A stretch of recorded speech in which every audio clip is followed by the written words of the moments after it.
चल मेरे पुत चल चल मेरे पुत ओए वड्डियां दी गल मन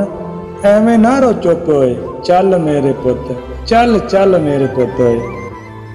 इक गल वड्डियां दी पल्ले बन लई ओए शामों बाद घर आवीं बाहर ना खलोई ओए इक गल वड्डियां दी पल्ले बन लई ओए शामों बाद घर आवीं बाहर ना खलोई ओए अज दे पंजाब दा वेला नहीं चंगा ए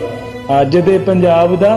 वेला नहीं चंगा है दुश्मन वार कर दाई लुक छुप के चल मेरे पुत चल चल मेरे पुत होए गल सीधी कीती है ते मेथों कुछ सीखे होए चल मेरे पुत चल चल मेरे पुत होए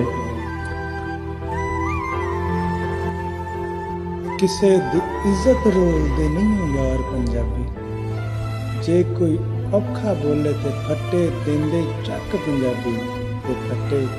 देंदे चक पंजाबी। इस तरह पंजाबी पोएट्री सुनने वास्ते साडा चैनल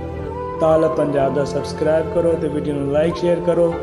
तो बैल के नोटिफिकेशन ऑन रखो ताकि साडी पंजाबी पोएट्री हर आने वाली तुहाडे तक पहुँचती रहे तो तुसीं इस तरह लुत्फ अंदोज़ होंदे रहो तो इस दे नाल नवी वीडियो के नाल फिर मिलांगे। अल्लाह हाफिज़।